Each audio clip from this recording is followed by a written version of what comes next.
ถ้าเฮาเข้าใจแจ่มแจ้งบ่สงสัย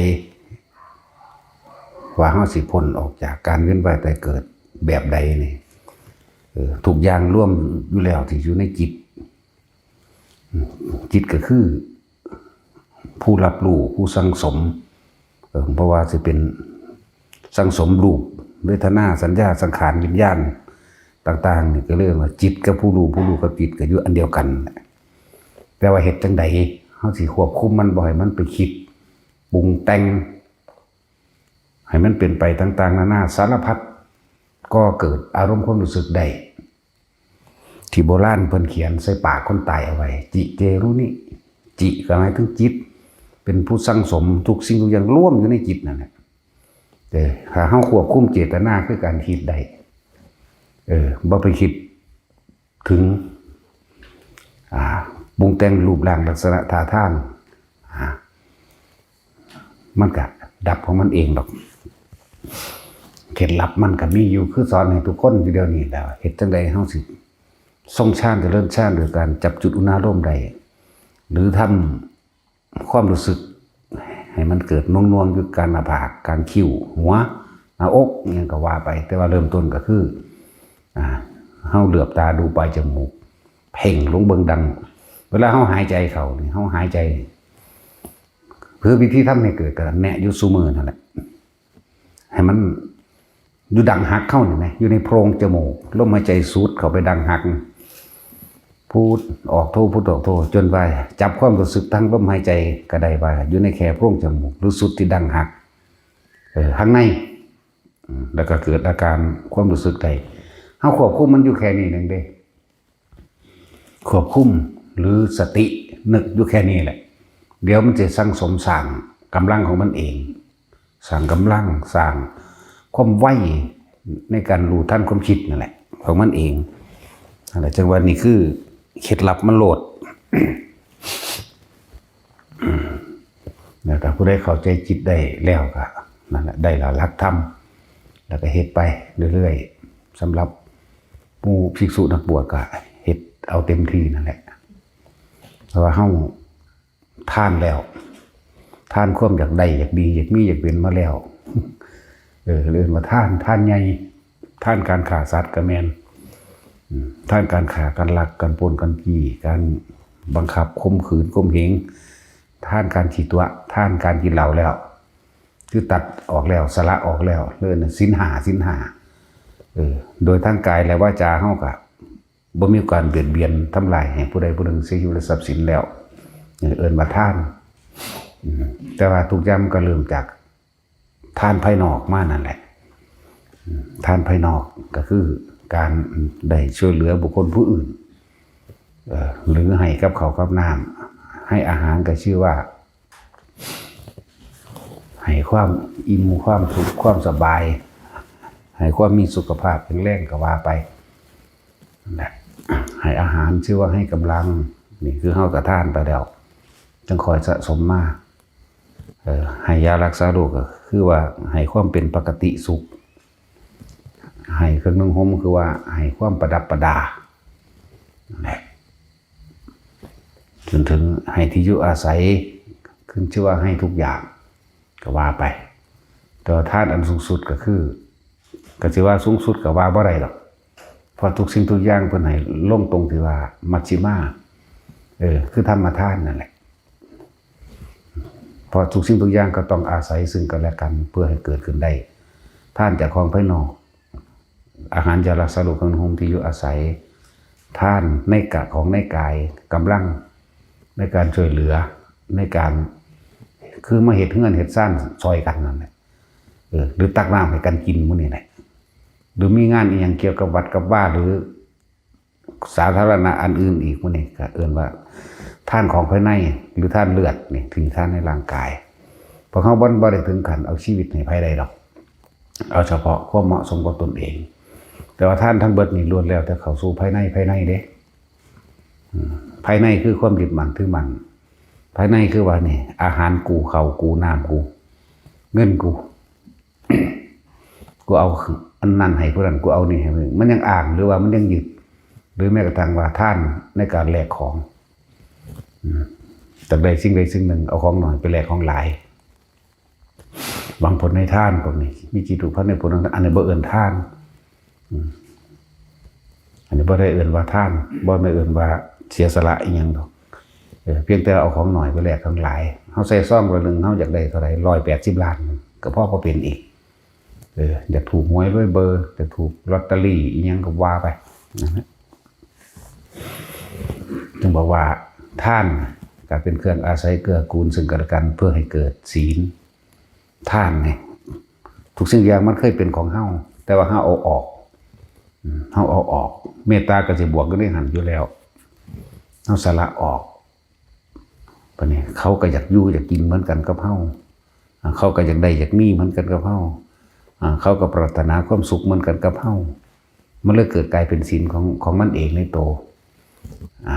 เป็นแบบบ่ทำลายเบียดผู้ใดนั่นแหละบ่ไปลักไปปล้นไปกี่ไปบ่ไปตัวให้ผู้ใดเสียชีวิตกับทรัพย์สินแหละบ่ไปม่อมเมาผู้ใดเหล่ายาปลาปิ่งพวกนี้แหละมันเลยเป็นศีลก็ต้องอาศัยเกื้อกูลกันเลยทุกสิ่งทุกอย่างต้องครบบริบูรณ์นั่นแหละในบารมี10กำลังทั้ง10อย่างท่านเป็นศีลเป็นเนกขมะการข่มเหงจิตใจเจ้าของเองการพยายามที่จะเอาชนะใจตนเองหรือการข่มจิตให้ห่างออกจากกามการข่มจิตให้ระงับให้ควบคุมตนเองบ่ให้ทำตามอำเภอใจข่มไว้อยากได้รูปร่างลักษณะท่าทางของคนนี้ก็บ่ต้องไปข่มขืนเขารูปเรียกว่ารูปความยินดีพอใจในรูปความยินดีพอใจในรสข่มเหงเจ้าของไว้บังคับเจ้าของไว้ฝืนบืนเจ้าของไว้ลดกลิ่นอยากได้กินแบบนี้ก็บ่ต้องไปลักไปปล้นไปจี้รูปลดกลิ่นเสียงนี่เองเรียกว่าเนกขมะการข่มจิตให้ออกจากกามจังว่าทุกอย่างมันต้องเสมอกันจึงเป็นไปได้ท่านศีลเนกขมะปัญญาการรับรู้ในกองสังขารหรือรู้เห็นตามความเป็นจริงในสิ่งทั้งหลายทั้งปวงว่ามีเกิดมีดับเป็นธรรมดาเขาถึงสัจจะได้นั่นแหละจังว่ามันต้องเป็นปฏิจจสมุปบาทเรื่องของบารมี10เพราะสิ่งนี้มีสิ่งนี้จึงมีเพราะมีท่านจึงมีศีลจึงมีเนกขมะจึงมีบัญชาวิริยะขันติสัจจะอธิษฐานเมตตาและอุเบกขานี่เป็นเหตุปัจจัยอาศัยนุ่งเนืองซึ่งกันและกันให้เกิดความปล่อยวางอุเบกขานั่นแหละบ่แม่นตาแค่เฮาสิไปท่องจำเอาตาแค่ว่าอวิชชาเป็นปัจจัยบังเกิดสังขารเป็นปัจจัยบังเกิดวิญญาณเด้นั่นก็เป็นปฏิจจสมุปบาททางความคิดอันนี้คือเหตุปัจจัยทั้งหลายของสัตว์เวียนว่ายแต่เกิดเพราะความบ่รู้ปิดบังตาบ่รู้ในความเป็นจริงคิดดีเรียกว่าปุญญาภิสังขารคิดจากได้นั้นเป็นนี่นะแล้วก็ติดไปให้ดีนั่นแหละถ้ามันติดได้ดีแล้วมันก็เรียกว่าต้องติดมันก็ติดน้ำกันเองแหละมันก็อยู่น้ำกันดีชั่วปะปนกันไปอยู่ในหันนั่นคือความเข้าใจผิดคิดว่าจึงเรียกว่าเนยชาภิสังขารเพิ่นแปลไว้เนยยะเดียวว่าเนยชาภิสังขารถ้าเขาถึงอรูปภพแล้วก็ถือว่าเป็นผู้สี่หมดทุกข์คือบ่ต้องมาเวียนว่ายแต่เกิดนี่เฮาแปลให้2เนยยะ3เนยยะได้อยู่แล้วล่ะนั่นแหละนี่คือเหตุและปัจจัยทั้งหลายนี่เพิ่นเอาตัวจิตได้เด้เหตุและปัจจัยทั้งหลายเหตุเครื่องอาศัยนุนเนื่องต่างๆทำให้สัตว์เวียนว่ายตายเกิดเพราะความเข้าใจผิดคิดว่าทำดีไปสวรรค์ทำเลวไปนรกหรือเข้าสู่อรูปฌานบ่ได้กลับมาเกิดเนี่ยจึงเป็นปัจจัยบังเกิดวิญญาณเป็นเหตุเป็นปัจจัยให้เกิดความรู้สึกในความพอใจมั่งถ้ามันมีความพอใจรู้สึกพอใจความพอใจกันเมืองกันอยู่นั่น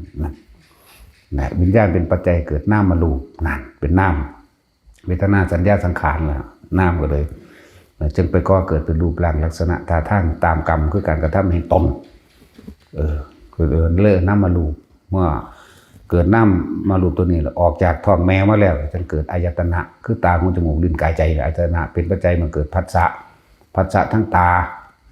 ความพึงพอใจได้ผัสสะความมีอารมณ์รวมได้ผัสสะทั้งตาทั้งหูทั้งจมูกทั้งลิ้นทั้งกายทั้งใจ ในรูปในรสในกลิ่นในเสียงเนี่ยก็มันร่วมมันเก่าอยู่ได้คือกินกันนั่นแหละภาษาจึงเป็นปัจจัยมันเกิดเวทนาแน่เวทนากับพ่อใจกับบ่พ่อใจแต่อุเบกขาหายากอยู่ดอกมีอยู่อุเบกขาแต่ว่ามันสั่นเกินเวลามันอยู่ซื่อๆนั่นแหละอุเบกขาคนทางบ่คอยจับเอามีเวลาอยู่หลงๆโป่งๆของเจ้าของเองมันก็มีอยู่ในหันน่ะเวทนา3เวทนาบัดนี้ส่วนมากคนไปยึดเอาเวทนาสุขเวทนาพอใจนั่นแหละมันจึงเกิดเป็นปัจจัยมาเกิดตัณหาในตัณหาเพิ่นจึงแบ่งออกเป็น3กามตัณหาภวตัณหาเป็นปัจจัยมันเกิดอุปทานอุปทานคือความยึดนั่นแหละมีทิฏฐุปทานศิลพัตตุปทานกามุปทานและอัตตวัตถุปทานอุปทานนี่แหละคือความรู้สึกบัดนี่คนเฮาสิเว้าอีหยังก็ตามเสียวออกจากความรู้สึกของเจ้าของจากการได้ยินได้ฟังได้ดูได้เห็นนั่นคือความยึดคือความพอใจอีกจึงว่ากามุปทานพอใจในรูปในรสในกลิ่นในเสียงก็เลยเอาความคิดเจ้าของเองออกมาแสดงเพื่อเอิ้นว่าเอาความเห็นตัวเองเป็นใหญ่จากสิ่งที่ได้ยินได้ฟังได้รู้ได้เห็นได้เป็นได้กระทำมาตามความพอใจของเองตามความพอใจในรูปในรสในกลิ่นในเสียงหรือว่ากามุปทานหลังนั้นมันก็เกิดเป็นอัตตวัตถุปทานนั่นแหละคือความรู้สึกที่ตัวเองกำลังพูดอยู่พูดถึงความรู้สึกตนเองออกมานั่นแหละคือโตนั่นคือตนนั่นแหละคือภพบัดนี้เห็นบ่เป็นปัจจัยบังเกิดภพได้บัดนี้เป็นเหตุเป็นปัจจัยให้เขาไปสู่ภพต่างๆกรรมภพรูปภพอรูปภพคือความรู้สึกนี่เองนั่นแหละแยกเอาเมื่อภพแล้วมันก็มีชาติตัวชาติแปลว่าเกิดแล้วเด้นั่นเมื่อเกิดไปแล้วเนี่ยก็มีแต่ชราแล้วก็เดินทางเข้าสู่ความตายทุกโศกโรคภัยต่างๆก็ย่อมมาเกิดอาศัยซึ่งกันและกันด้วยเหตุและปัจจัยที่อาศัยเนื่องซึ่งกันและกันอย่างนี้สัตว์ทั้งหลายเวียนว่ายตายเกิดเพราะอย่างนี้เนี่ยแปลภาษาบ้านเฮาเอาเด้อแปลตรงศัพท์มันพวกเจ้าก็สิได้แปลเพิ่มอีกอันนี้เอาความรู้สึกมาเว้าโลดเว้าหลายๆอย่างหลายๆแบบพวกเจ้าฟังมาแล้วนั่นแหละสัตว์ทั้งหลายที่เหตุและปัจจัยที่ทำให้สัตว์ไม่ต้องเวียนว่ายตายเกิดอีกอวิชชายะตะเววะนี่เมื่อเฮาเข้าถึงความจริงได้รับอริยสัจได้ฟังธรรมของพุทธเจ้ารู้ว่าทุกข์กำหนดรู้ได้แล้วเหตุแห่งทุกข์ก็คือความอยากนี่เองนี่มันก็สามารถดับทุกข์ได้ทันตัวผู้ดับได้โดยที่เดียวก็มีผู้ดับว่าใดก็ต้องอาศัยหนทางมันตัวมรรคมีองค์8มีความเห็นตามความเป็นจริงได้สัมมาทิฏฐิสัมมาสังกัปโปกับความคิดดำริความคิดเกิดขึ้นในปัจจุบันในตาในหูจมูกในลิ้นในกายในใจสัมมาทิฏฐิสัมมากัปโปวาจากรรมโตอาชีโววาจโมสติสมาธิก็เป็นสมาญาณะกับตรวจสอบความผิดถูกต้องชั่วดีของตัวเองว่ามีอะไรของอะไรค่าอะไรละว่าใดก็ว่าไปมันก็เป็นสัมมาวิมุตติเองนั่นแหละเหตุแต่ปัจจัยทั้งหลายให้สัตว์เวียนว่ายตายเกิดนี่แหละจึงบอกว่าถ้าเฮาเข้าใจจิตแปลว่าผู้รู้กับจิตก็อันเดียวกันจิตก็ถ้าหลายอย่างนะร่วมให้ฟังว่าทั้งเป็นผู้สังสมสัญญากับเวทนาสังขารอยู่ในหันเบิดสัญญาเวทนาสังขารให้เบิดแต่ถ้าเฮาบ่คิดวิญญาณทั้งจิตหมายถึงความรู้สึกพอใจบ่พอใจเกิดบ่ได้เด้ก็เลยมาจับเอาตัวเจตนานี่จิหมายถึงจิตนี่มีทั้งสัญญามีเวทนามีสังขารก็รวมอยู่ในหันพร้อมถ้าเฮาบ่คิดถึงสิ่งใดสิ่งหนึ่งแล้วปรุงแต่งให้มันเป็นไปแบบนั้นแบบนี้รูปมันก็เกิดขึ้นบ่ได้มันก็นิโรธนะตัวจึงเรียกว่าจิเจรุว่ามันนิโรธก็นิพพานตัวบัดนี้เฮาวิธีก็นี่แหละให้พวกเฮาเฮ็ดไปสังสมไปเรื่อยๆเดี๋ยวเป็นเองดอก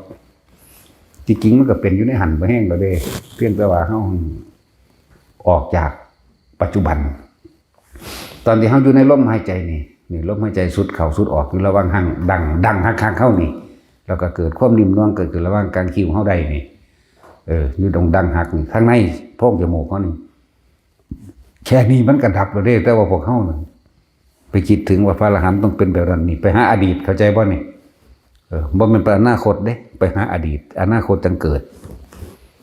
อดีตกับอนาคตคือสิ่งเดียวกันฟังดีๆโลดพวกเจ้าคิดถึงอดีตเมื่อไหร่ปรุงแต่งเมื่อคิดเป็นไปอยากได้ให้เป็นอย่างนั้นอนาคตก็เกิดพร้อมมันเร็วขนาดนั้นน่ะจึงบอกว่าเฮา จับเอาหลักมาโหลดจับเอาจุดมาโหลดทำความรู้สึกอยู่กับลมเข้าออกเนี่ยถ้าเฮาหายใจเข้ายาวๆเฮาก็คงจักดอกว่ามันสุดมันดังหักเข้าในลมแล้วความรู้สึกอันนึงสิเกิดขึ้นนิ่มๆนุ่มๆการคิ้วบางทีก็เลื่อนหน้าผากนั่นก็ว่าไปเห็นอยู่แค่นี้เดี๋ยวก็เป็นไปวันนี้ค่อยแต่เร่งการกระทบเท่านั้นเองบ่มันค่อยดอกอยู่ซื่อๆนี่แหละมันทั้งมีนั่นมีนี่มาให้เห็นทั้งตาทั้งหูทั้งจมูกดอกมีอันมีนี่มาหูมาเห็นไปถ้าเฮาบ่คิดบ่นึกให้มันเป็นไปดังที่ตัวเองสัญญาเอาไว้จดจำเอาไว้ในรูปในรสในกลิ่นในเสียงบ่มโนนึกภาพจินตนาการไปความรู้สึกพอใจบ่พอใจเกิดบ่ได้พบรับเราเด้จักว่าล่ะพบรับเราเด้นั่นนะความรู้สึกเฮาบ่เกิดมั้ยโมโหก็บ่โมโหให้ไผ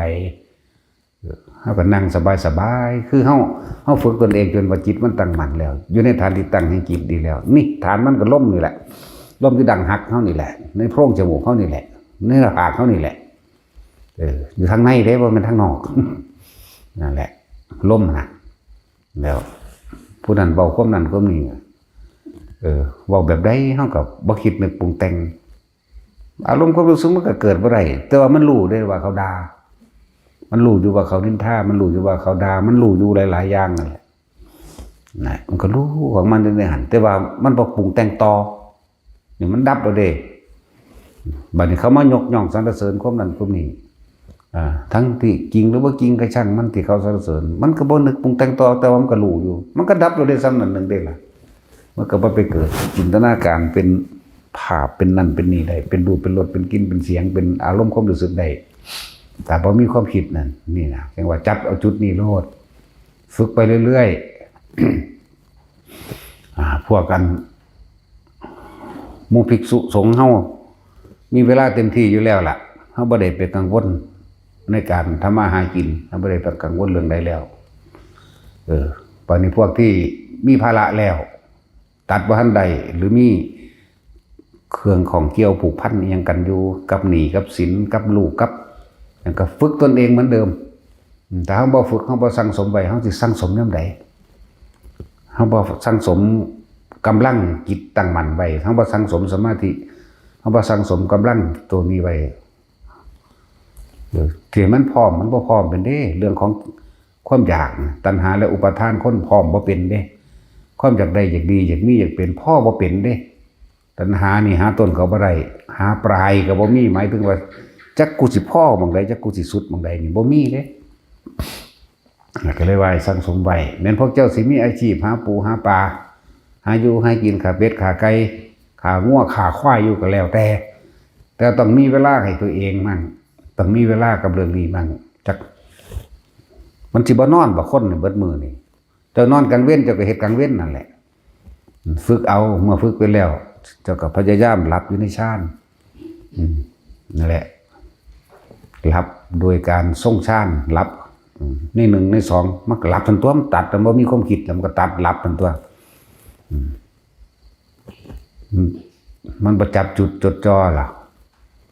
ตอนนี้ลมเข้าลมออกอยู่นี่พอไปตัดเขาเฉพาะอาการปิติอย่างใดหนึ่งมันก็หลับทันตัวแหละชั้นสองก็หลับดอก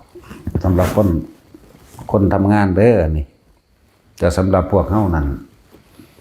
หมู่พระเน้นเฮานี่จับจุดมันจนได้นั่นล่ะเฮ็ดไปสำหรับทั่วไปมันเจ้าสิมีอาชีพฆ่าสัตว์อยู่ก็ตามนะดูคนเด้อมันก็มีเป็นธรรมดาแหละความผิดพลาดแนวบ่นั้นในการฆ่าสัตว์บางทีก็ลักเขามั่งก็มีตัวเขามั่งก็มีกินเหล้าก็มีฝึกตนเองได้ทั้งนั้นนะผิดเบิดใน5ข้อนี่ก็สร้างของมันมันผ่านไปแล้วสิมันพร้อมมันบ่พร้อมเด้แต่ว่าให้เฮ็ดปัจจุบันให้มันเป็นหลากหลายสาขาอาชีพแม่นว่าคนที่เป็นโสเภณีขายโตอยู่กับสร้างมึงสิบ่นอนจักเทื่อบ่วะมึงสิบ่มีเวลามานอนพักผ่อนติแม่นบ่ล่ะแล้วก็ฝึกตนเองไว้เรื่อยๆตัวก่อนที่สินอนนี่เนี่ยก็นึกถึงลมหายใจปั๊บโลดเอาวันนี้กูปราศจาก การงานนั่นนี่เราไปนอนจักพักจักครู่ก็น่าจักชั่วโมง2 ชั่วโมงก็ได้กันเขามาสู่ลมหายใจศีลก็เป็นเองดอกบ่หัตถสมาทานก็ได้ดอกถ้าเข้าใจดีแล้ว แต่ว่าถ้าบ่มั่นใจก็เรียกว่าเจตนาตรัสตั้งใจโดยตนเองสมาทานโดยตนเองตั้งเจตนาโดยตนเองนะหลายเบาไปก็เดี๋ยวคิดอันนั้นอันนี้คิดบ่ออกก็เลยว่าเวลาใดขณะใดที่เราอยู่กับลมหายใจนี่หายใจเข้าสุดแค่ดังหักเข้านี่โพรงจมูกเข้านี่ในโพรงจมูกแล้วมาสุดแค่ดังหักนี่จากดังหักก็มันหักหมองมันสิต่อคิวนี่แหละมันก็เป็นแล้วเพราะว่าจิตใจความคิดของเฮาตอนนั้นบ่ไปเบียดเบียนทำลายผู้ใดบ่ทำลายเบียดเบียนบ่ไปลักปล้นจี้ผู้ใดดอกนั่นก็เป็นของมันเองแล้วนะศีลสมาธิก็เกิดอยู่ในหันแล้วล่ะนั่นแหละปัญญามันก็คอยสังสมของมันเองดอกศีลสมาธิและปัญญามรรคมีองค์8ร่วมอยู่ในหันบารมี10ก็ร่วมอยู่ในหูดังเฮานี่แหละทานศีลนี่ก็มาปัญญาวิริยะขันติสัจจะอธิษฐานเมตตาแล้วก็อุเบกขานั่นร่วมอยู่ในนี่เลยเด้ความคิดมันบ่ไปมันก็อุเบกขาตัวมันอยู่ในลมหายใจเขาออกไงทานก็อยู่ในหันศีลก็อยู่ในนี่อยู่ในลมหายใจเฮานี่แหละแล้วปัญญามันก็คอยสังสมไปที่จริงคนมันมีปัญญาอยู่ดอกคนมันรู้โพดดอกแต่ว่ามันยังบ่อาจสามารถละในปัจจุบันขณะใดจักบ่ล่ะรู้โพดบ่เรื่องเกิดมาเท่าไรก็ตายเท่านั้นไผก็ฮู้เบิดนั่นแหละเกิดมากกับเพียงแค่ว่าหากินซ้ำตายผู้ใดก็เข้าใจในความหมายนี่ไหมแต่สิมีอาชีพยังจะกินแค่อิ่มเจ้าสิมียศธรรมราศักดิ์สุร่ำรวยเท่าไรเจ้าก็ร่ำรวยไปตายนั่นแหละคนจนๆก็หาอยู่หากินไปตายนั่นแหละคนรวยๆหาอยู่หากินไปตายเพราะนั้นก็เข้าใจทุกสิ่งทุกอย่างบ่มีหยังกี่ลังอย่างยืนบ่มีหยังแน่นอนจากอันจากอย่างดอกแหมผู้ใดก็เข้าใจเบิดแหละแล้วคนบ่จักธรรมะอีหยังด้วยจากเด็กจักน้อยเกิดมาศาสตร์เดียวก่อนที่จะตายเห็นมันเต็มที่เนี่ยมันก็ยังเข้าใจอยู่ได้ล่ะแต่ว่ามันบ่ฮู้จักวิธีว่าสิออกซื่อเพราะว่าความบ่ฟังความบ่ใคร่ควรสิหน้าซื่อและสำหรับทุกอาชีพการงานนะจะเป็นหยังกระช่างทหารตำรวจคู่หรือคนเห็ดหัวเห็ดสวนคนหาปูหาปลาทุกอย่างนั่นแหละเจ้าจิฆ่ารักเจ้าจิฆ่าสัตว์อยู่กระช่างเจ้าจิลักอยู่มั่งกระตังตามเจ้าจิเห็ดพืชประพฤติผิดในกามอยู่กระช่างเจ้าจิตัวคนอยู่กระตามเจ้าจิกินเหล้าอยู่กระตามคนที่เคยมันฝึกได้ทั้งนั้นเด้ฝึกไปเรื่อยมันก็คอยละออกไปเองดอกอีกอย่างหนึ่งกะคำว่าฝึกคำว่าสะสมสมาธิมื้อนี้คำว่าสังสมกำลังนี่คือกำลังใจเลยกำลังนี่คือกำลังที่สิบ่ให้ความคิดของเฮานี่ไปปนกี่ขาทำลายไผเด้ฝึกเอาตอนนอนก็ได้ก็อยากสิบอกวางได้แล้วผู้ใดก็มีแนวทางของไปของมันอยู่ดอกในตนเองแหละฝึกเอาสะสมเอาบ่มีผู้ใดเฮ็ดให้ไผได้คือกินข้าวล่ะอิ่มแทนกันบ่ได้ก็แล้วกันหน้ากินข้าวนี่แล้วกินไปเรื่อยบ่ได้นับดอกบ่ได้กำหนดดอกว่าสิเอาจักค่ำจึงอิ่มกินไปเรื่อยมันอิ่มเอาเองอะไรจังว่าสะสมไปเรื่อย อาชีพใดก็ช่างเฮ็ดเลยบ่เสียหายผู้ใดบ่เบียดเบียนไผพร้อมบ่ต้องไปอาศัยสถานที่ใดๆพร้อมถ้าบ่เข้าใจก็มาฝึกซะก่อนตัวมาฝึกเป็นแล้วก็ต้องไปเฮ็ดเอาได้ลำพังตนเองไปทำเอาอย่าลืมว่าอยากได้หยังเฮ็ดเอาเด้ในโลกอันนี้บ่มีไผดลบันดาลให้ไผเด้ถึงแม้ว่าจะมีการช่วยเหลือแบ่งปันก็เพราะตัวเองได้เคยช่วยเหลือแบ่งปันบุคคลผู้อื่นมาก่อน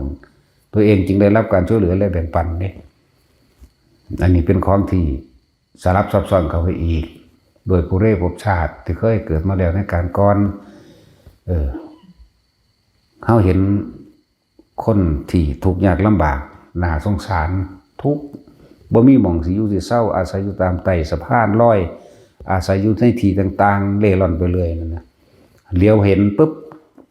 คนที่มีธรรมหรือจิตที่มีเมตตาอยู่มันวืบเข้าไป น่าสงสารอยู่แต่ว่าบ่ซอย เพราะคนคนนั้นบ่เคยซอยไผมันเป็นแบบนี้เด้ที่ว่าบ่ได้รับการช่วยเหลือนะจนเกือว่าสิเคยรับการช่วยเหลือพึ่งพากับคนที่มีกรรมเกี่ยวกันจึงช่วยเหลือกันนั่นแหละเรื่องนี้ก็เป็นอาจินไตในจักหน่อย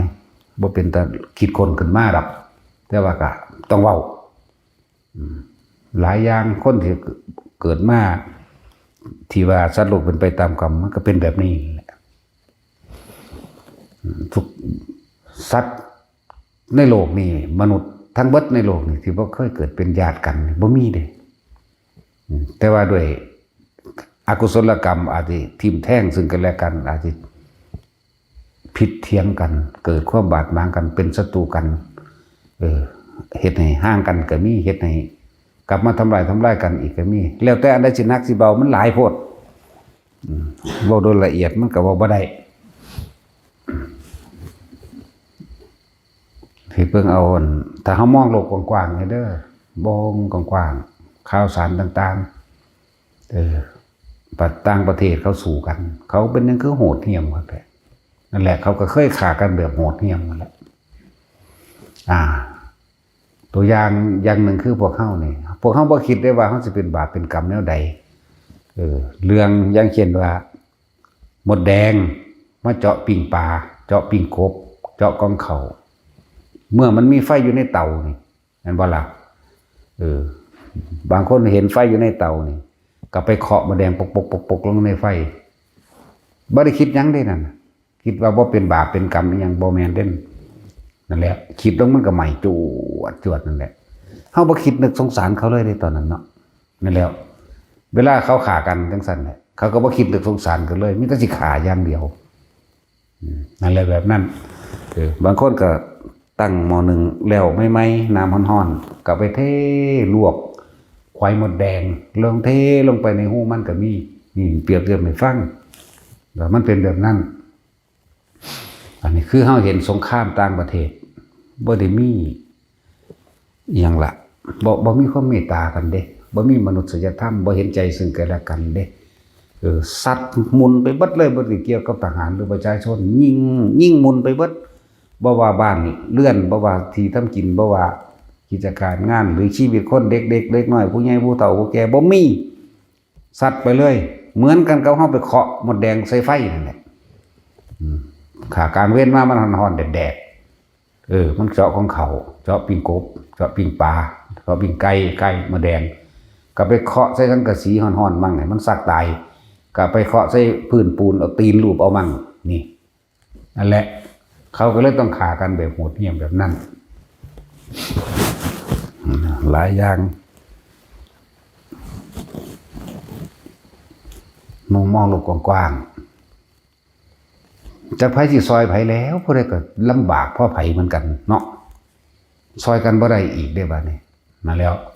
ไผก็ทุกคนต่างฝ่ายต่างลำบากที่จริงก็คือกรรมที่กระทำรวมกันแต่ก็เที่ยวเปลี่ยนกันฆ่ากันไปเปลี่ยนกันฆ่ากันมาบ่แม่นแค่นั้นเด้พวกเจ้าที่ว่ารัดเอาซื่อได้นี่ผู้ตายด้วยความโกรธเกลียดเครียดแค้นก็ตกนรกไปพวกเดินก็เลยเสื้อสิจักอสงไขยหนึ่งขึ้นมาเป็นคนอีกทีหนึ่งก็มาฆ่ากันอีกลงไปอีกอยู่เพราะสนิทเนี่ยเวียนไปเวียนมาในสัตว์นรกในอสุรกายในเปรตในเดรัจฉานในคนเวียนไปเวียนมานี่โดยธรรมะโดยธรรมชาติบ่มีการแบ่งแยกชาติศาสนาใดๆทั้งสิ้นบ่มีแต่ธรรมะมีแต่ความจริงทำกรรมอันใดย่อมได้รับผลของกรรมอันนั้นสวรรค์เดียวกันนรกเดียวกันทำบาปใดเหมือนกันหิวร้อนหนาวเหมือนกันบ่เกี่ยวกับศาสนาเลยเรื่องหิวร้อนหนาวนี่เกิดมาจากมารดาบิดาเหมือนกันเจ็บไข้ได้ป่วยเหมือนกันมีตับมีปอดเหมือนกันแม่นบ่ล่ะบ่ได้แบ่งแยกเด้แบ่งแยกนั้นเป็นการตั้งศาสนาบางอย่างก็ตั้งขึ้นมาเพื่อให้มันเกิดเป็นอิทธิพลเพื่อสิเอาเปรียบกันซื่อๆเด้มันมีมาแล้ว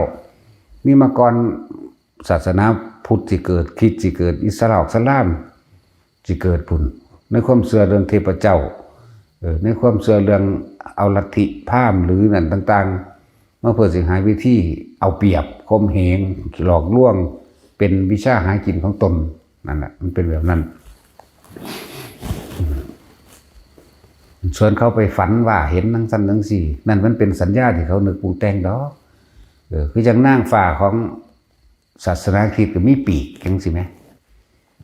นั่นแล้วจังสั้นแล้วอีกพวกนึงก็มีแบบมันเป็นสัญญาที่มันปรุงแต่งออกมาซื่อดอกนั่นแหละกินหน้าการแต่ของไทยก็เป็นไส้ชะดงชะดานี่แหละไส้ก็มีบ่ไส้ก็มีก็เป็นคือธรรมดาคนเฮานี่แหละนั่นแหละจึงบอกว่าธรรมะเนี่ยบ่ได้แบ่งแยกเกิดแล้วต้องแก่ต้องเก็บต้องตายเสมอกันเบิดไม่เลือกบุคคลสัตว์พระพุทธเจ้าคนร่วมกันเบิดเด้สัตว์ทั้งหลายหมูหมากาไก่สัตว์เดรัจฉานกับสัตว์คนทุกคนก็เอิ้นว่าสัตว์เทวดาพรหมเอิ้นว่าสัตว์แล้วเพิ่นเอิ้นสัตว์ทั้งหลายทั้งเบิดเด้นี่เพราะว่าถ้ายังมีตัณหาคือความอยากอยู่สัตว์ทั้งหมดเป็นไปตามการกระทำของตนเองดอกสัตว์แบบนี้สัตว์นรกนั่นมนุษย์สันนิริยโตนี่ตอนเป็นคนอยู่นี่จิตใจโหดเหี้ยมเอามาหิตมีแต่ความอาฆาตแค้นมีแต่ความอยากแก้แค้นมีแต่ความอยากเอาขึ้นมีแต่ความอยากสะใจมนุษย์สเปโตนี่ถ้าว่าแยกเป็นมนุษย์มีแต่ความโลภมนุษย์เดรัจฉานโนนะหลงในหลายๆอย่างมนุษย์เทโวนั่นนะและเพิ่นก็แยกออกมาจังสี่ก็ขึ้นกับการกระทำของตนได้บัดนี้บ่มีผู้ใดมารับบาปรับบุญผู้ใดได้ตัวเองเฮ็ดเองล้วนๆเด้อบ่มีผู้ใดมาไถ่บาปให้ไผได้หลวงพุทธเจ้านี่สอนสุดยอดอยู่แล้วอยากได้ยังเฮ็ดเอาเฮ็ดเอาอันผู้อื่นรอค่อยผู้อื่นมาเฮ็ดให้ศาสนาอื่นๆอันเป็นเทวานิยมทั้งหลายให้ผู้อื่นรอค่อยผู้อื่นมาดลบันดาลให้เด้นั่นแล้วความเชื่อกับความจริงนี่โอ้ยมันไกลกันหลายเพิ่นเรียกว่ามิจฉาทิฏฐิความเห็นไม่เป็นไปตามความจริงมีโทษร้ายแรงยิ่งกว่าอนันตริยกรรมที่ยังไม่สำนึกได้จากบ่ล่ะถ้าอนันตริยกรรมสำนึกได้มันยังมีเขตเด้มีเขตกำหนดอยู่ว่าเท่านั้นเท่านี้จึงจะพ้นแล้วจึงจะไปนิพพานได้เด้นั่นแล้วอันพวกนั้นบ่มีเขตบ่รู้ว่ายามใดกูจังสิพ้นขึ้นมาได้เร็วก็บ่ฮู้ช้าก็บ่รู้100 ล้านอสงไขยก็บ่รู้หรือ1เพียงแค่1อสงไขยก็บ่รู้นี่นั่นแล้วนั่นว่าถ้าว่าเป็นอนันตกรรมที่สำนึกได้คือเทวทัตจังซี่ก็ยังมีกำหนดด้วยว่าเมื่อเธอพ้นออกจากกรรมอันนั้นแล้วเธอก็จะได้เกิดเป็นพระปัจเจกองค์หนึ่งแน่ก็ยังว่ามีเขตอยู่ไหมแล้วชื่ออธิกะเหมือนกันกับอาชาติศัตรูก็สิเหมือนกันบัดนี้แต่อาชาติศัตรูสิพ้นก่อนนี่อันนั้นตริกรรมก็ยังมีสำนึกได้แล้วก็ยังมีขอบเขตเพราะว่าเขาได้สั่งสมทำไว้แล้วแต่ว่าพวกบ่สั่งสมความจริงเอาไว้บ่บันทึกความจริงไหมบ่สัญญาความจริงบ่เชื่อในความจริงเอาไว้บ่เฮ็ดตามความจริงเอาไว้นี่มันบ่มีเขตบ่มีขอบเขตหาประมาณบ่ได้บ่เลยนั่นแหละพวกเขาเคยเห็นในข่าวในโทรทัศน์บ่ตะกี้เอธิโอเปียเกิดอยู่ในหม่องทำกลางทะเลทรายอดอยากแห้งแล้งเป็นโรคแมงวันตอมปากตอมดังยึๆยะโดยความที่เขาสั่งสมความผิดมานอนนี่ก็บอกให้เอาหัวลงดินเด้เจ้าเคยเห็นว่าเขานอนเขาเอามือค้ำไว้เด้นอนตั้งสั้น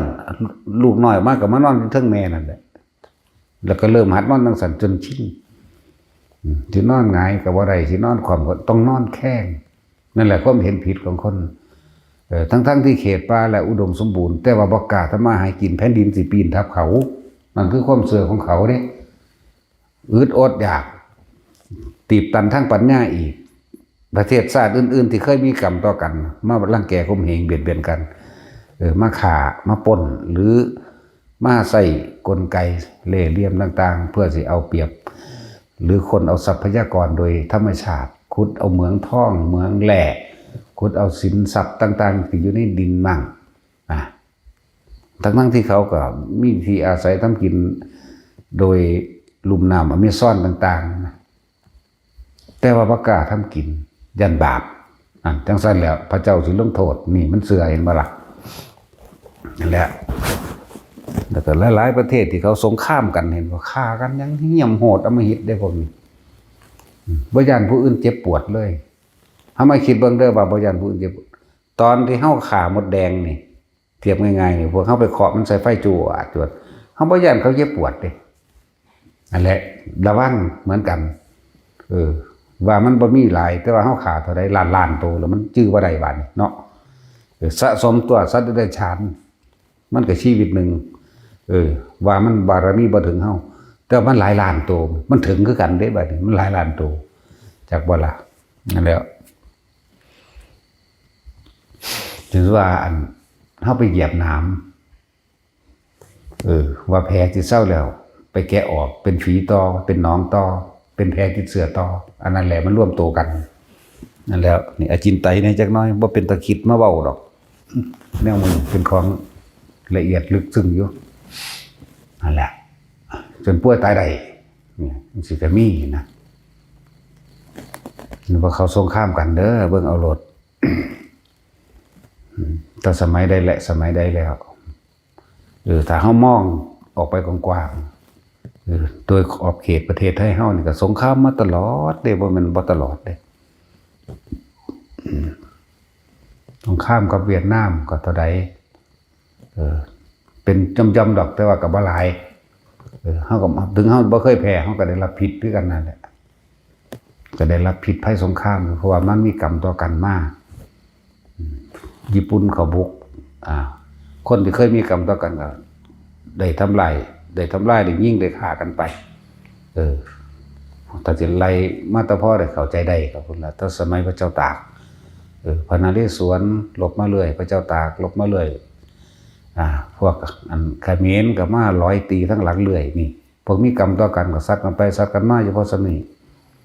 ต่อมาก็สงครามโลกครั้งที่2อินโดจีนเวียดนามยังก็ว่าไปก็ตีขอบนั่นขอบนี่เฉพาะสนิไม่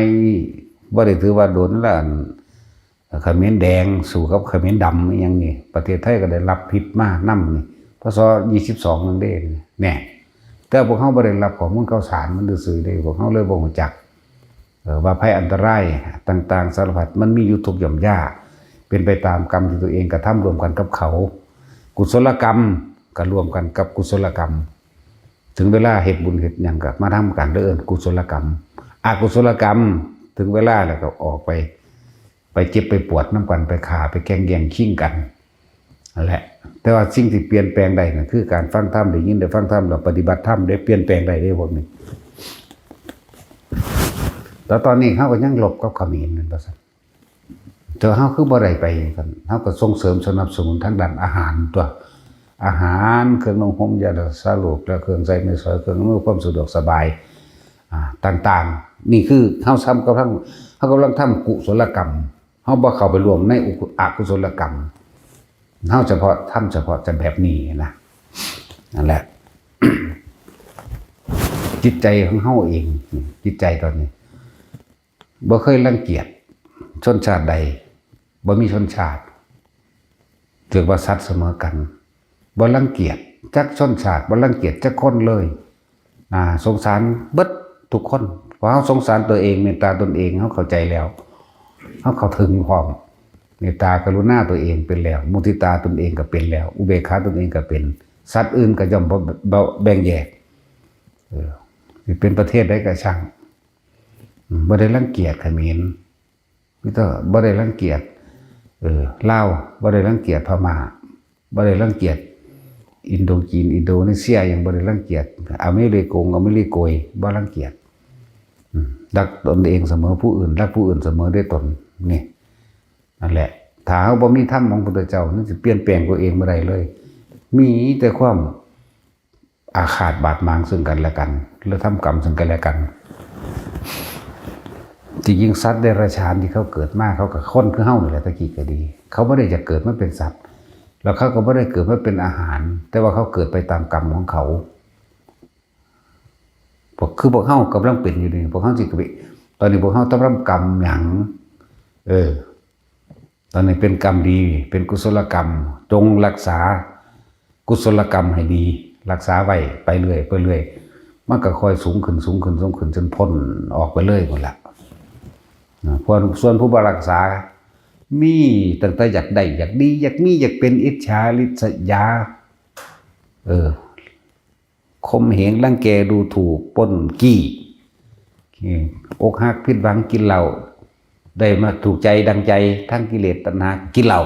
จังสิแม่มันไปยังสั่นเดียวมันเลยลงแต่ทางต่ำแหละเขายกท่านเป็นที่หนึ่งมียังพ่อซอยเรือใดซอยเรือนะมียังหายใดหายหายากอีเด้คนติสละตัวเองสละทุกสิ่งทุกอย่างเพื่อบุคคลผู้อื่นได้เนี่ยนั่นแหละทั้งหลายทุกคนสังสมและศึกษาพวกเจ้าเคยเห็นข่าวทางอิสราเอลแทงเลบานอนหรือสมัยบิลาเดนสู่กันบ่กันโอ้ยเป็นแต่ตัวบ่ล่ะลูกเล็กเด็กแดงจักสิเอากันจังได๋จังสิหาอยู่หากินจังได๋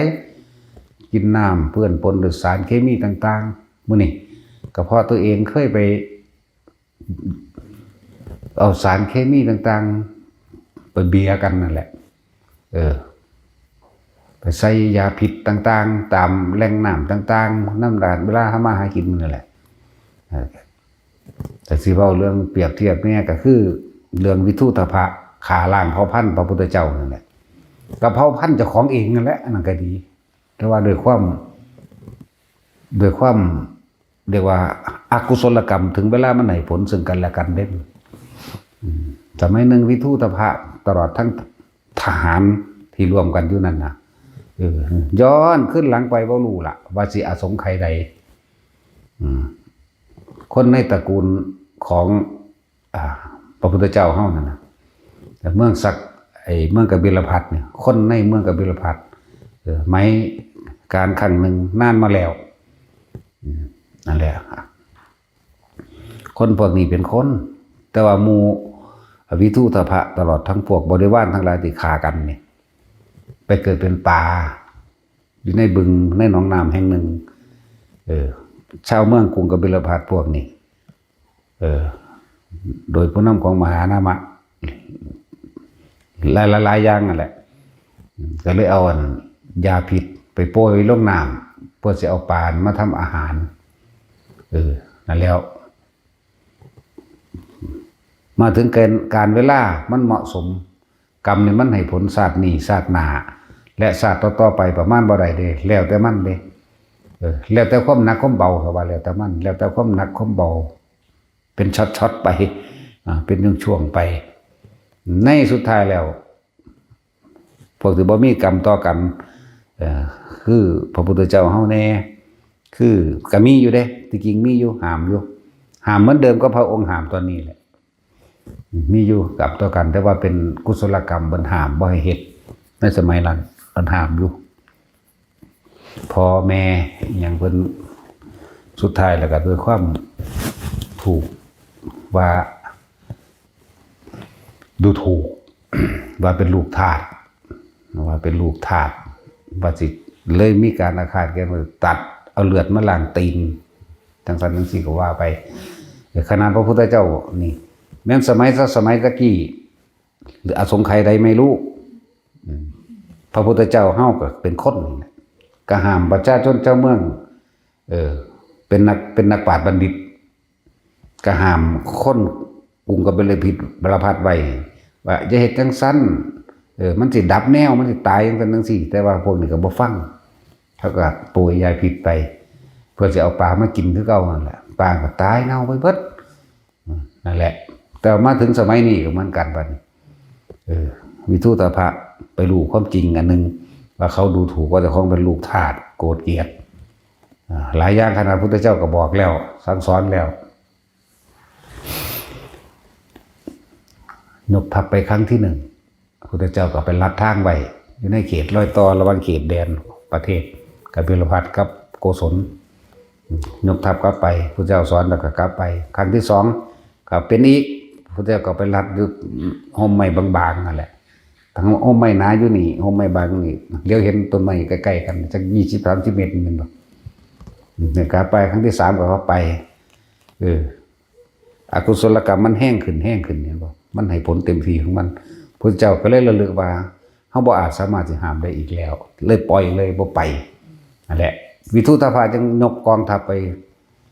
แม้แต่ลูกเกิดใหม่หรือในท้องเปิดเพียงวันเดียวก็ต้องสังหารทิ่มเบิดฆ่าให้เบิดเท่าที่เห็นนั่นแหละถ้าสิเว้าเรื่องของกรรมเห็นบ่ล่ะฆ่าแบบโหดเหี้ยมแบบบ่สงสาร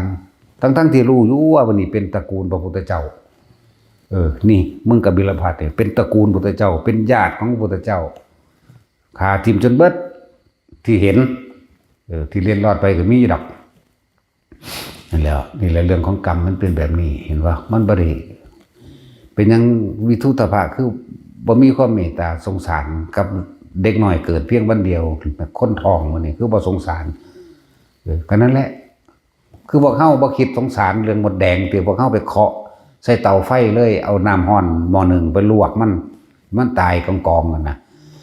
หรือบางที่ก็จูดเฟื่องเด้เนาะจูดมัดเฟื่องเนี่ยเอาไปลวกใส่หมดนั่นหมดนี่ต่างๆถ้าเทียบคนซุมื้อนี้เอาใบก้อนไปสีดเนาะมดขึ้นบวกขึ้นเต็มอยู่นี่นะเอาใบก้อนไปสีดจูดตายกองอากลากบ่ได้มีความคิดเมตตาสงสารได้ตอนนั้นถ้าไผบ่พ้นนะเมื่อถึงเวลาอกุศลกรรมตามท่านก็จะได้รับแบบนั้นแหละเหมือนพวกได้รับจากพิษภัยสงครามเหมือนพวกได้รับจากแผ่นดินถล่ม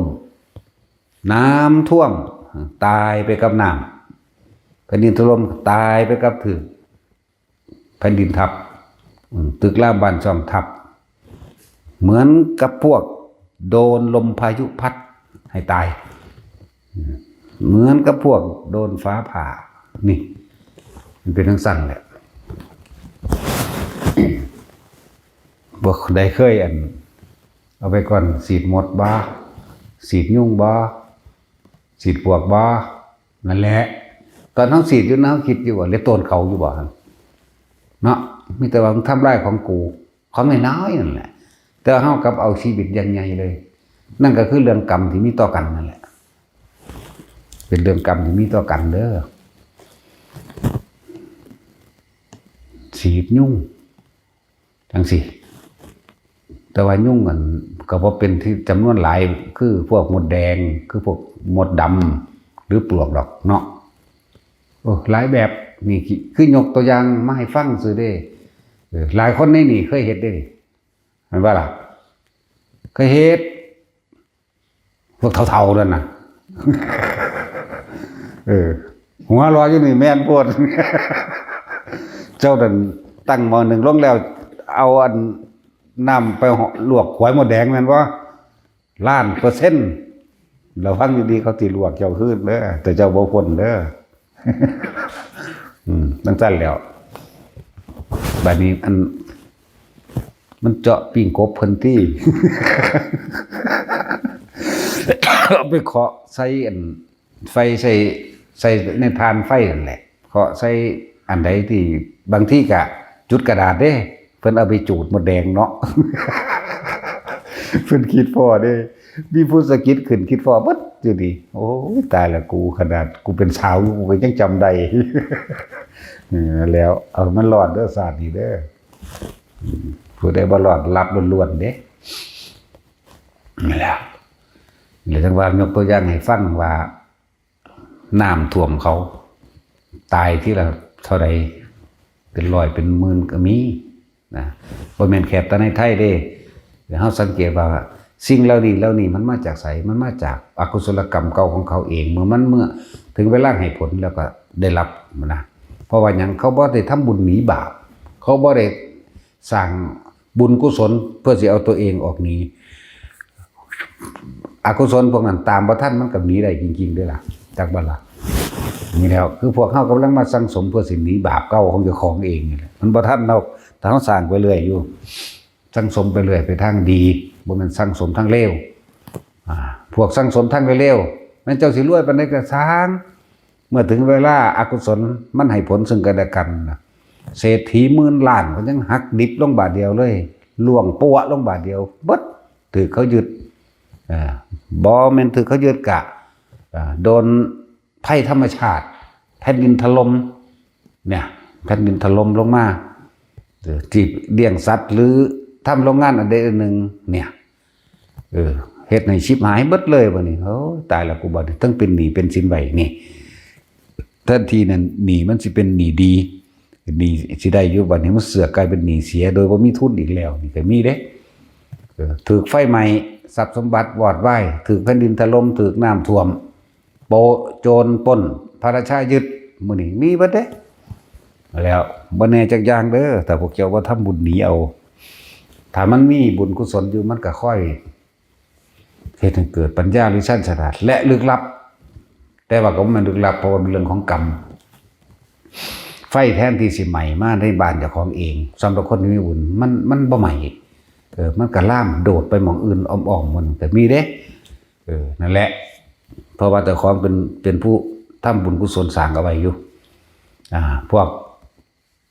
คนเป็นเบิดบุญบาดนี้นั่น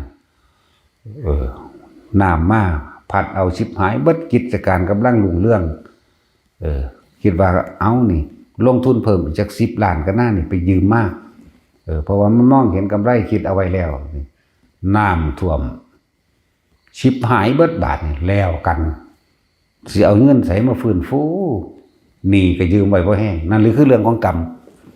นั่นแหละหลายอย่างพอดอกที่ว่าคนเรานี่คนอีสานหรือคนกรุงเทพหรือคนใดก็แล้วแต่เถอะในประเทศไทยประเทศต่างๆไปร่วมกันถือขาตายอยู่ในพวกประเทศเลบานอนอิสราเอลเหมือนบ่รวมแล้วแต่ทำกรรมร่วมกันไว้เด้คนบ่ฮู้จักกันเด้นี่เอาผู้นึงอยู่อุดรผู้นึงอยู่อุบลผู้นึงอยู่กาฬสินธุ์ไปร่วมกันอยู่พุ่นไปทำงานร่วมกันฮู้จักกันได้บัดแต่พวกนึงอยู่สุพรรณซะเนาะพวกนึงก็ว่าไปร่วมกันอยู่พุ่นบัดนี้พวกเกาหลีก็มี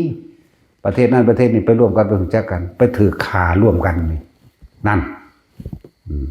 สมัยตะกี้พวกเจ้าอาจจะเป็นพี่เป็นน้องเป็นหมู่พวกเดียวกันเคยไปรุ่มตีรุ่มขาเขาก็ได้ขนาดพระอรหันต์ถึงเวลาเพิ่นก็ยังไปตายร่วมกันไหมเนาะคือหลวงปู่จวนมื้อนี้หลวงปู่จวนหลวงปู่สุวัตสุวัจโจหลวงปู่จวนกุลเชโตหลวงปู่สุวัตสุวัจโจหลวงปู่สิงห์ทองธรรมวโรแล้วก็ยังเรียนในหาองค์นั่นแหละจิตหนาออกเบิดแต่ว่าซื้อบ่ได้ก็มี นั่นแหละหลวงปู่ธิระบอกบ่แม่นนั่นแหละเขาเจ้าเป็นยังคือเครื่องบินตกเป็นยังคือตายเฉพาะอรหันต์บัดคนธรรมดาคือบ่ตาย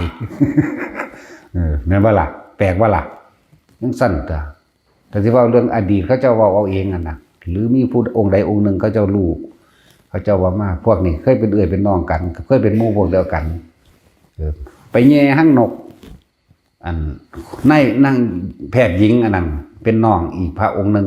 เป็นผู้ไปหาไม้สาวมาให้ใจว่าล่ะไม้เศร้าจากไม้เศร้าบ่ไม้ไผ่ยาวๆนะไม้สอยมะม่วงอย่างสิเขาเอิ้นไม้เศร้าผู้หนึ่งหาไม้มาให้ผู้หนึ่งก็ซี่บอกเอารถนะพวกนักบินนั่นน่ะหั่งนกอยู่หันเด้งสังซี่นะไปแย่มันมันอยู่ในหันตกว่าตายที่พวกสมรู้ร่วมผิดกันโดยมีความเห็นเดียวกันว่าเอามาปิ้งมากี้มาขามันนั่นแหละส่วนพวกนี้บ่ได้คิดว่าสิขาพวกที่รอดนั่นนะเพียงแต่ส่งเสริมสนับสนุนร่วมกันซื่อผู้หนึ่งหาไม้มาหาไม้ยาวๆมาเพื่อสิสอยมันลงมานั่นเองผู้หนึ่งมันบ่ตายก็เป็นผู้ทุบให้มันตายผู้หนึ่งก็ดังไฟกี้สั้นแล้วบัดสุดท้ายเห็นบ่ล่ะ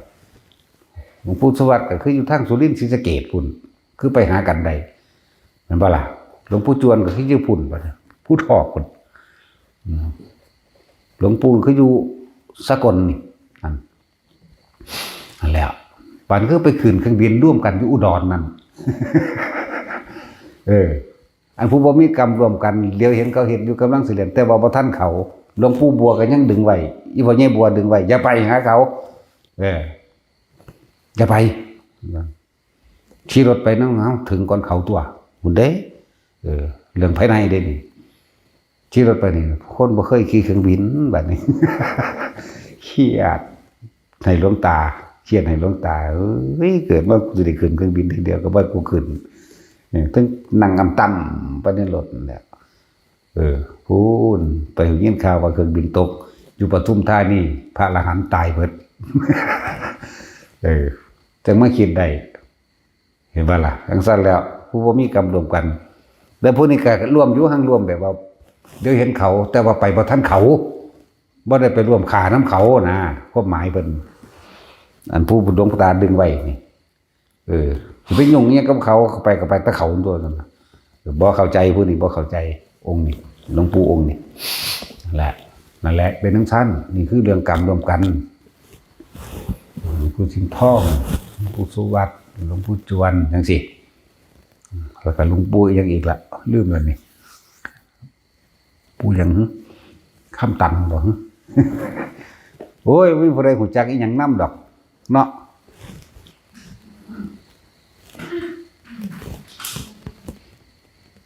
เลยหลวงปู่วันบอก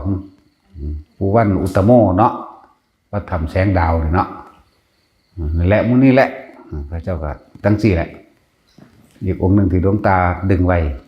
สิแลนไปตายยังกับเขาขี้อาดว่าสั่นสิได้ขึ้นเครื่องบินครั้งแรกในชีวิตก็บ่ได้ขึ้น นั่นแหละคือเขาเจ้าทำรวมกันกรรมรวมกันอกุศลกรรมรวมกันพวกนั้นเคยเกิดเป็นน้องมั่งเป็นเอื้อยมั่งเด้ร่วมกันนั่นนะพวกนักบินนั่นนะพวกผู้ยิ่งลูกนั่งแพทย์หญิงแพทย์อย่างนั้นนะกระบาดเจ็บเล็กน้อยนึงเด้ท่านนี่แหละจังซี่แล้วเป็นไปตามกรรมเด้บุ้ยมันให้ผลยุติธรรมเสมออีหลีเด้แล้วคนยังอยู่พระอรหันต์ตายเบิด แปลกว่าล่ะนั่นแหละแบบเดียวกันแหละกับกรรมเวลามันนำท่านพระโมคคัลลาพระโมคคัลลาก็บ่ฮู้ว่าฆ่าพ่อฆ่าแม่ไปแต่อสงไขยใดเด้นั่นน่ะมันไม่ธรรมดาเด้เหาะนี้แล้วครั้งที่หนึ่งออกทั้งช่องน้อยทั้งผักแก่หน้าต่างแล้วผักแก่ก็เลยแล้วครั้งที่สองก็ไปเหมือนเดิมครั้งที่สามมานึกเบิ่งแล้วบ่สั่งก็บ่แล้วเว้ยก็เลยมานั่งอยู่ซื่อๆให้เขาขาซะซั่นแล้วนั่นแหละจังว่าเรื่องของกรรมนี้บ่พ้นขนาดพระพุทธเจ้าเฮาเก่งปานใดซั่นก็ยังหนีบ่พ้นเนาะบอกแต่เรื่องนั่งพิมพ์ผ้าพุ่นเป็นยังศาสดาเฮายังหนีออกบวชกลางคืนเป็นยังบ่มีความรุ่นยินดีกันเพราะว่าความคิดเห็นของนั่งพิมพ์ผ้า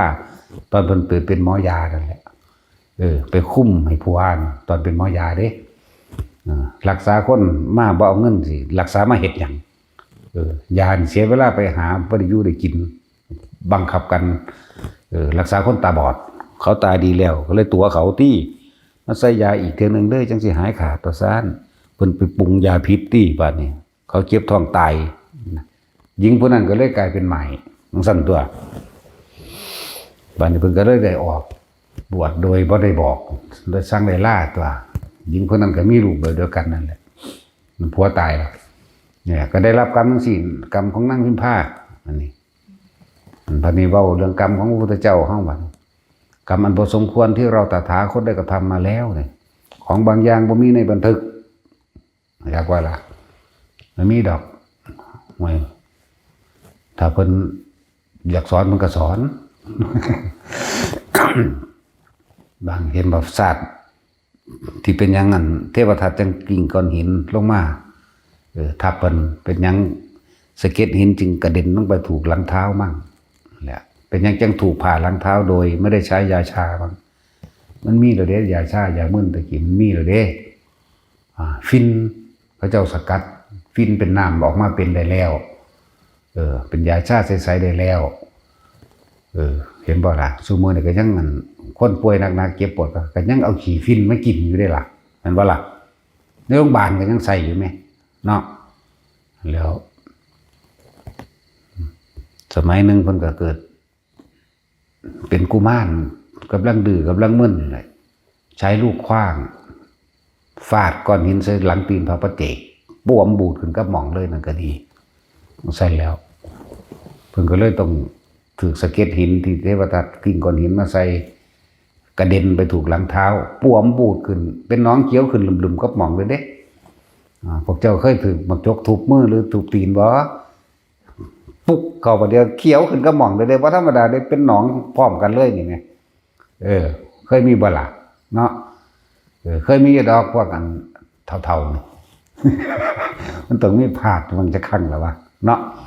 คนสมือหรือว่าเฮ็ดเวียกหีแมงมันบ่สิจักแมงยังดอกเนาะ พวกเฮามันเคยเป็นเด้สั่นไปรับจ้างเสียหญ้ามันริมมักจกมันร้อนไปเอามือไปห้องกันดิเคาะปุกขึ้นว่าเขียวขึ้นก็หม่องเลยเล็บออกพร้อมมันธรรมดาดิแบบนี้ก็มีแหละพุทธเจ้าเฮาก็เขียวขึ้นก็หม่องหมอชีวกมาพาให้ยาชาก็อยู่ในห้อนั่นเด้เพิ่นก็เห็นอยู่ชัดๆเด้เพิ่นคือบ่เว้าเนาะนั่นเด้ก็ยังบ่เว้าอีกนั่นเพิ่นยอมรับกรรมฤทธิ์เดชเพิ่นมีบ่มีแต่ว่าเพิ่นบ่ใช้ถ้าใช้ฤทธิ์ใช้เดชแล้วคนก็สิแล่นไปหาแต่แนวผีบ้านั่นมันบ่พอสิเฮ็ดให้เฮาพ้นทุกข์ได้ดอก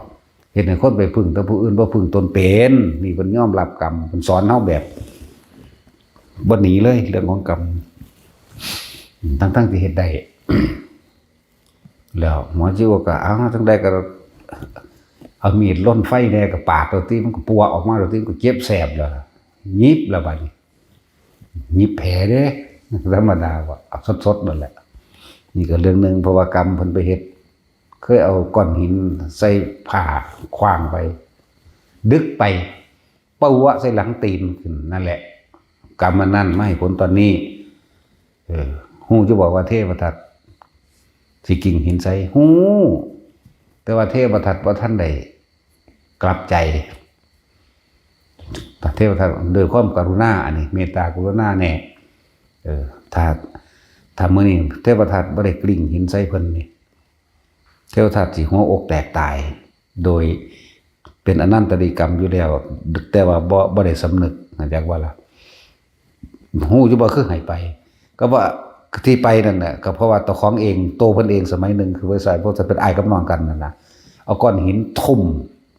น้องชายตายแล้วก็เอาเมียน้องมาเป็นเมียเจ้าของนั่นแหละนี่แหละมันก็สลับไปสลับมาจังซี่เห็นบ่นี่กรรมมันให้ผลกันไปให้ผลกันมาเห็นบ่นี่บ่ว่าบุญบ่ว่าบาปเด้นั่นแหละก็เลยต้องยอมให้เทวทัตทุ่มกิ่งหินใส่เพราะว่าเจ้าของก็เคยทุ่มเขาตาย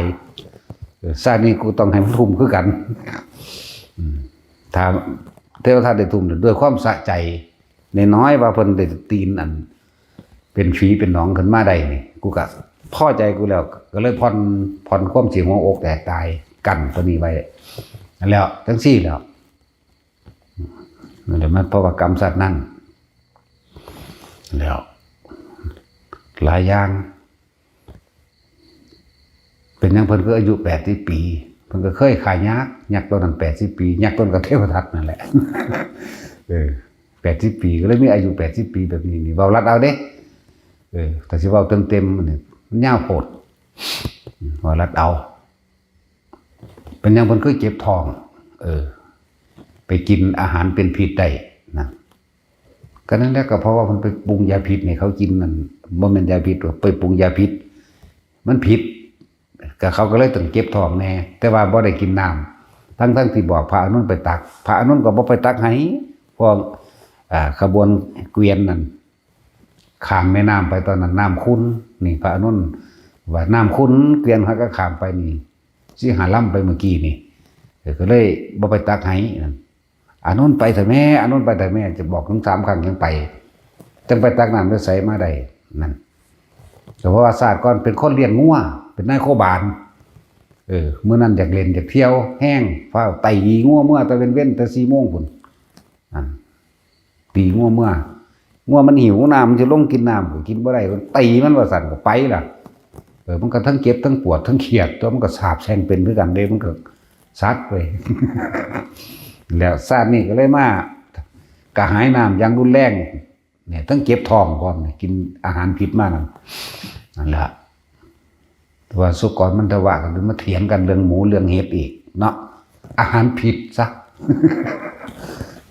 เรื่องได้กับสารการนั่นสื่อดอกมันก็ตายก็โดนแล้วแหละเนาะทั้งคนเถียงว่ะเดี๋ยวบอกก็พีดีกว่าเนาะแต่สิมจีปิเสขีก็ทายเห็นผีพวกเจ้าทองเอาเด้อผู้ใดอยากเห็นนี่เบาเรื่องกรรมอันบ่สมควรหนีบ่พ้นเด้อสิบอกไงถ้าพวกเฮาบ่เอาให้ตัวเองมันพ้นในศาสตร์นี้เจ็บทีเดียวเจ็บครั้งสุดท้าย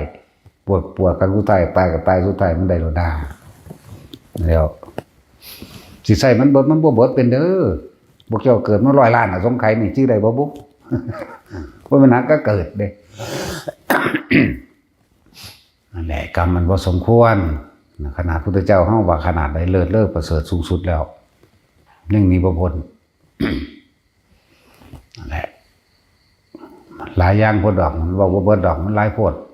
เป็นหยังเพิ่นจังถึกไล่มื้อนี้เพิ่นก็เคยพาคนไปไล่อันพระประเจกคือกันเด้เป็นหยังเพิ่นคือถึกห้ามบ่ให้บิณฑบาตคืออันสุปปุทธะลัดทางขวางทางบิณฑบาตเพิ่นถึง2 ครั้งเพิ่นก็เคยเอาน้ำไปโพกทางบิณฑบาตพระประเจกเด้เพิ่นก็เคยกล่าวตู้ใส่ไหลหมู่พระสงฆ์ของพระพุทธเจ้าองค์ใดองค์หนึ่งคือกันเด้นี่มันหนีบ่พ้นเด้พวกเฮาจังว่าภิกษุเมืองอีหยังล่ะเวสสาลีหรืออีหยังนี่แหละทะเลาะเบาะแว้งกันเองแน่นี่เห็นว่าล่ะหลายอย่างคืออย่างกระดาษพุทธเจ้าเฮาก็ต้องรับมันเป็นอย่างนั่งสามารถวดีจึงถูกเผามันนี่ จากนั่งนั่นแหละนี่พอเฉพาะเรื่องพุทธเจ้าก็บ่ได้เบิดง่ายๆเด้เป็นอย่างจังเรื่องเล่าต่างๆในพระสุทินตลอดทั้งพระยังว่าอุบาลีบ่หรือบ่แม่นนั่นน่ะอุทายีจึงมาทำให้เพิ่นกำหนดสังฆาทิเศษถึงทั้ง7 ข้อพระสุทินจึงมีอันนี้เพิ่นก็เคยพาผู้สาวหนีคือกันนั่นแหละเพิ่นก็เคยพาผู้สาวหนีเด้อยากว่าล่ะฝนบวชนั่นแหละวายแนวนี้ก็มีเด้มีหลายศาสตร์อยู่เด้บ่เบาๆดอกเดินตีปากว่าในจักน้อยนั่นแหละมันเลยมีแต่เรื่องอีหยังที่หลายอย่างในนี้แต่ว่าที่สำคัญว่าปัญญาผู้ใดยิงอยู่เพิ่นเอาตัวรอดเด้อเพียงแต่พวกเจ้าบ่คิดบ่นึกอีหยังอยู่กับลมหายใจมันชินเถอะจิตสุดท้ายปฏิบัติธรรมเจ้าสิรู้มากเห็นมากเจ้าสิเก่งมาแบบใดก็ช่างเถอะก็เอาใส่ว่าจิตสุดท้ายสิตายกันไปก็ดีวะแต่พวกเจ้าตายในลมหายใจได้อย่างน้อยพวกเจ้าก็เป็นอนาคามีบ่ต้องกลับมาเกิดเว้ยนี่เว้าอย่างหน่อยเด้อย่างหลายบ่ทันเว้าอย่างหลายสิมันเป็นหยังสั่นนั่นแหละหลายแบบที่เว้าบ่เบิดดอกเรื่องกรรมที่พระพุทธเจ้าเพิ่นแสดงให้ฟัง เรื่องอกุศลกรรมที่เราตถาคตได้รับเป็นอกุศลกรรมที่ไม่สมควรนี่หลายเยอะก็นี่อีกหังเบานำมาเว้าวันเบิดมันเว้าไปทีละหน่อยๆเอาแสดงให้พวกเจ้าฟังทีละหน่อยพวกเฮาเคยกี้หอยเป็นบ่มีผู้ใดกี้หอยตายดอกตัดสินจะเคยกี้บ่หอยอีปูตะกะแตนปลาเนาะแม่นว่าสั่นทิ่มใส่ไฟร้อนๆเลยแม่นพวกเฮาก็บ่เลยโตดมันเหรอมันเป็นหยังคือเป็นจังนั้นพวกเฮานี่คือสารเลวคักแท้นะนั่นแหละมันเคยเฮ็ดกันมาจักบ่ล่ะกลับกันไปกลับกันมาเฮ็ดแต่จังใดหาต้นบ่ได้จักเฮ็ดแต่จังใดก็ระลึกนำหาบ่ได้คือกันมันไกลโพดไกลจนว่าบ่สุดดอกขึ้นมาดีกว่านะแล้วพวกเจ้าเคยกี่ว่าพวกเฒ่าๆนี่เคยเบิดนั่นแหละถึงอีกแล้วพวกเฒ่าๆนี่ถึงอีกแล้วถิ่นกี่อีปูมันแล่นออกมาศูนย์มันได้จังฝาดต้องได้บัดนี้เอาไม้เตรียมไว้บัดนี้ถิ่นป๊อกต้องเอาไม้เน็กไว้ปุ๊บมันก็ค่อยไม้ดินสักงังๆๆเก่าบัดนี้เลือดมันก็แตกออกเลือดขาวๆด้วยเลือดปูเนาะปูบ่ได้เลือดแดงเด้จังซั่นแล้วถิ่นตะกะแตนลงจังซี่เด็ดแข้งเด็ดขามันเบิดบ่รู้แต่ได้ตนคือหยังนี่เนาะ บาดเจ้าของนะไปของยาเรือนเอาเองก็บ่ยศูนย์ว่าซั่น โอ้ยบ่มีผู้ใดเฮ็ดเด่นแต่ของเฮ็ดแต่ของศูนย์ใจท่องใสเอาหัวไปตำสั้นเราเอามีดมาฟันเราคนเดียวว่าธรรมดาเด้ฟันสั้นเราเปิงทั้งด่าผู้เฮ็ดอีกโอ้ยแต่ของบ่มีตาเอง จังซั่นแล้วเวลาฆ่าผู้อื่นได้บาดนี่เนาะบักหอยหน้าได้กินเนาะโอ้ยต้มที่เราเป็นหมอแซ่บเอาซะว่าซั่นตำแก้วบะโลกโคเขกใส่พวกเจ้าอย่าลืมพวกเจ้าสิถึกต้มแล้วพวกใดบ่พ้นบ่วิดเด้อแกงอีปูมื้อนี้ลองเบิ่งแม่บ่ได้ผู้ใดบ่จักสิขามันจังได๋เด้เนาะปูก็ดีเนาะบักหอยมันจักสิขาจังได๋มันบ่คือปลายังบ่ทุบหัวทุบคอมันได้อยู่กบเขียดก็ยังทุบได้แผ่ออกพวกสอนหัวคือลายมึง นี่เป็นกบพวกใดนี่แหมเอามันมาใส่หินปักอยู่นี่ ว่ามันเด้เนาะห้วยนับได้เป็นล้านอยู่บ่ล่ะแม่นบ่ล่ะบัดนี้ก็บางคนก็ไปไต่มันกินนู่นมาขัวพวกเจ้าคือบ่ขามันก่อนแหน่บ่รู้จักมันฮ้อนบ่ขาบ่ได้ล่ะเนาะนั่นเลยเหี่ยมโหดคือจังเดคนก็เลยเนาะหมดแดงมันบ่แม่นแนวกินก็ยังไปจวดใส่มันอยู่หมดแดงไฟหมดคิ้วๆหมดดำหมดหน่อยผู้ใดพอระลึกนึกได้สร้างบุญเด้อทำบุญทำทานแล้วอุทิศส่วนผลทานบุญกุศลกรรมดีกับสรรพสัตว์นี่เด้บุญอันเกิดจากการทานมั่งรักษาศีลมั่งภาวนานี่สูงสุดแล้วขอผลทานบุญกุศลกรรมดีโลดนึกในใจโลดคนก่อนที่ทรงชาติจะเลื่อนชาตินี่หรือออกจากในการสำหรับพระนี่เขาเฮ็ดได้ตลอดเด้หมู่นี่คือเปิดได้ตลอดส่วนพวกเฮานั่นน่ะมันบ่มีบุญเปิดก่อนที่สวดมนต์ไหว้พระนึกถึงผลทานบุญกุศลกรรมดีแน่อุทิศให้แด่สรรพสัตว์ทั้งหลายก็ว่าไปดังที่เคยว่าพระว่านั่นแหละออกจากสมาธิแล้วมันเพียงแค่5 นาทีก็ช่างก็อุทิศอีกสรรพสัตว์ทั้งหลายที่ข้าพเจ้าได้เคยทำแล้วเท่าไรให้เสียชีวิตและทรัพย์สินมาก็ท่านทั้งหลายได้รับก็ว่าไปในตนเองนั่นแหละมันก็คอยทุเลาเบาบางเฮาจะไปแก้ต้นเหตุมันบ่ได้เฮามันตอนนี้เฮาได้แก้ได้แต่ปลายเหตุมันเด้กรรมต่างๆที่ผ่านมาแล้วเฮาบ่อาจสามารถไปแก้ได้นี่แหละแต่ว่าเรื่องของกรรมมันก็แก้กันบ่ได้ตอนนี้เฮาแก้แต่ปลายเหตุมันก็เลิ่นว่าพยายามทำบุญหนีบาปทำบุญกุศลหนีบาปอกุศลแล้วหนีไปเลยหนีไปโอ้พ้นไปในพานนั่นตัวยิ่งวิธีนี้ของเฮาก็เป็นวิธีที่ง่ายๆนึงแหมพวกใดมีสติรู้อยู่ในลมหายใจเข้าออกสุดอยู่ตรงดังหักนิ่มนวลตรงกลางลำพากลางคิ้วเฮ็ดอยู่แค่นี้สะสมไปเรื่อยเป็นเองดอกอันอื่นๆนั่นนะบรรลุบ่บรรลุก็จังมันเถอะก็ให้รู้อยู่ในปัจจุบันเถอะนะแต่ที่ฟ้องเรื่องการให้ผลของกรรมแก่ทั้งเรื่องของคนทั้งเรื่องของสัตว์ทั้งเรื่องของงัวของควายเยอะแยะเลยทั้งที่อันนำอดีตนิทานมาเว้าให้ฟังนะบ่ว่าสิเป็นเรื่องของพระ ทุกองค์นั่นแหละพุทธเจ้าทุกองค์ก็ได้ขนาดพุทธเจ้าของพระโคดมเฮาก็เหลือแหล่แล้วหลายเยอะแยะแล้วเรื่องของเฮาเองเรื่องของพระอรหันต์แต่ละองค์ที่ได้รับเป็นนั้นพระโมคคัลลาก็ถูกฆ่าไปจังซี่หลายโพดเป็นยังพระอรหันต์บางองค์บรรลุในปากเสือเป็นยังบางองค์บรรลุทั้งหอกดาบแล้วแหลมที่เขาแทงไว้ครับก็มีหลายแบบพวกเฮามันบ่ทันได้พระสำเร็จนี่เนาะขนาดรุ่นนั้นแหมแล้วหลายโพดก็อย่าลืมว่าพวกเฮาต้องพวกอันแม่ชีมาบวชนี่ก็บ่ต่างจากพระดอกก็เฮ็ดเอาล่ะเว้ยในชีผู้ทั้งเบิดนี่ให้เข้าครัวตั้งแต่อันยายหม่องแหม่งเพราะเราบ่มีหูเขาเว้ากันเขาด่ากันเขาอันนั้นกันจังได๋แล้วก็เสยเพราะว่าเราบ่มีหูพวกมีหูอย่าเข้าไปมันจะตีกัน